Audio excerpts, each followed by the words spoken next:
Baru-baru ini. Mungkin sekitar 10 hari yang lalu. Pada tengah malam, ayah berkata tentang seorang saudari, mengatakan bahwa ayah ingin lebih dulu membentuk saudari itu.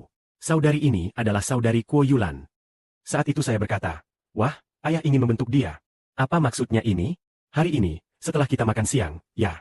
Setelah itu, saudari tersebut bertanya, saudara 11 Bu, apa artinya ayah lebih dulu membentuk saya? Ayah, lebih dulu membentuk saya, apa maksudnya ini? Lalu saya menjelaskan kepada saudari tersebut, lebih dulu membentuk saudari. Artinya akar saudari mulai tertanam kuat di dalam tanah dan tidak goyah.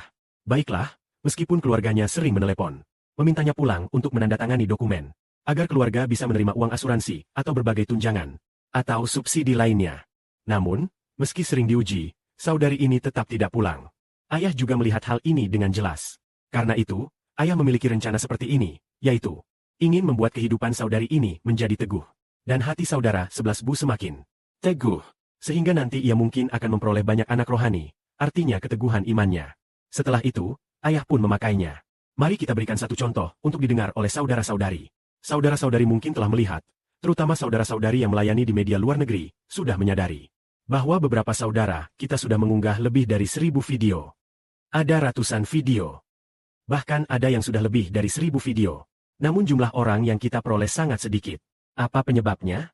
Orang yang percaya hanya sekitar 100 orang. Di seluruh akun WeChat video ini, hanya ada sekitar 100 orang. Atau bahkan hanya puluhan orang. Mengapa jumlahnya begitu sedikit? Karena waktu Tuhan belum tiba. Kapan waktu Tuhan akan tiba?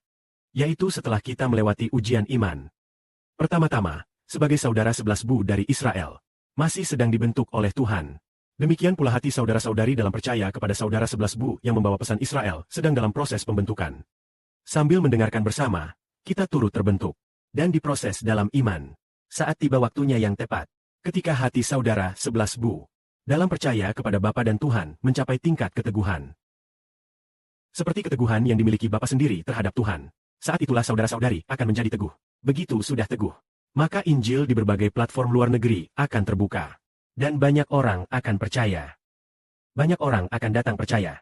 Pada saat itu, banyak orang akan mencari saudara 11 Bu, menjadi umat Israel rohani. Nah, mengenai saudari Kuo Yulan ini, imannya sama sekali tidak teguh, atau justru sudah sangat teguh, meski sering terganggu. Ia sering bertanya kepada saudara 11 Bu, katanya, saudara 11 Bu, keluarga menelepon lagi.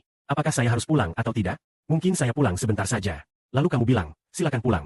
Besok datang lagi, ya. Saudara 11 Bu merasa sungkan untuk berkata apa-apa. Jadi ia berkata, saudari, doakan dulu selama 2 hari, baru putuskan.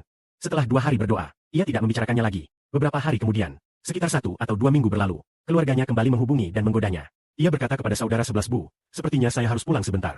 Tekanan dari keluarga masih cukup besar. Katanya hanya perlu pulang sebentar untuk tanda tangan saja.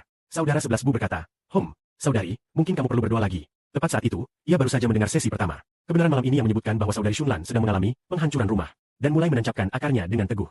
Oh, ternyata setelah menjadi teguh, ia memperoleh begitu banyak anak rohani. Karena itu, saat sedang mendengarkan bagian ini tadi, dia tiba-tiba mengucapkan sebuah kalimat. Katanya, aku juga tidak pulang ke rumah lagi, tidak pulang ke rumah lagi. Sudah berakar dan mantap. Baiklah, menerima anugerah untuk dibangun. Apakah memang demikian? Mari kita lihat. Saudari Shunlan. Wah, saudari Zhao En, saudari Kuo Yulan, apakah kalian sudah mantap lebih dulu di dalam Israel? Tidak pergi meninggalkan. Sudah mantap. Seluruh hatinya sudah tertuju pada urusan bangsa Israel. Seluruh hatinya sudah demikian. Allah pun memberinya pembangunan. Seluruh hatinya benar-benar ada di dalam bangsa Israel. Sama sekali tidak akan pergi lagi. Tidak akan pergi lagi sedikit pun. Lalu Bapak berkata, oh, rohnya tidak pergi lagi. Tubuhnya pun tidak pergi lagi. Baiklah, kalau begitu aku akan membangun dia. Menjadikannya seperti Rahel yang memiliki banyak keturunan. Apakah pembangunan semacam ini yang dimaksud? Benar. Pada awalnya, saudara Sibo sedang diuji. Pertama-tama menguji Bapak bangsa, Ibu bangsa, Nenek, mereka semua diuji terlebih dahulu. Bagaimana saudara Sibo, sang Bapak bangsa, diuji? Ibu, sering menelepon sambil menangis terus-menerus. Nak, kenapa kamu tidak pergi bekerja? Setiap hari menelepon sambil menangis. Gugu Digi. Bukankah itu membuat kesal? Sedih. Tetapi apakah karena ibu berkata, nak, kamu telah ditipu oleh Sandi MU. Kamu telah ditipu oleh Sandi MU. Mana ada orang percaya seperti kamu ini? Orang lain yang percaya pada kekristenan tidak seperti kamu. Mereka hanya pergi sebentar pada hari Sabtu saja. Kenapa kamu seharian penuh terus-menerus begini? Terus-menerus percaya kepada Tuhan? Apakah kamu sudah gila? Terus-menerus dimarahi terus. Lalu, saudara berkata, Bu, jangan lagi mencemarkan aku. Setelah itu, dia menelepon terus-menerus mengatakan hal-hal yang sangat menyakitkan. Sibo berkata, aku bukan anakmu. Aku adalah anak Allah. Aku bukan anakmu. Aku adalah anak Allah. Sejak itu, ibu berkata, baiklah, kalau begitu kamu bukan anakku. Baik, aku tidak akan menghubungimu lagi. Tidak akan menghubungimu lagi. Ayah mendengarmu berkata, Baiklah, Zongzi sudah melewati masa ujian. Serangan. Angin bertiup kencang seperti ini menggoyangkan pohon. Hendak mencabut pohon itu, agar tidak ditanam di tempat Allah, melainkan ditanam di dunia setan. Kalau begitu, pohon ini dipotong. Lalu, setelah itu, ibu tidak lagi mengganggu. Kemudian, akar menjadi sangat kokoh dan mantap. Kira-kira setelah lewat 1 tahun lebih. Bapak berkata, saudara Sibo adalah matahari. Kelak disebut Bapak bangsa. Barulah ia memahami bahwa Israel adalah segala-galanya bagi Allah dan Tuhan.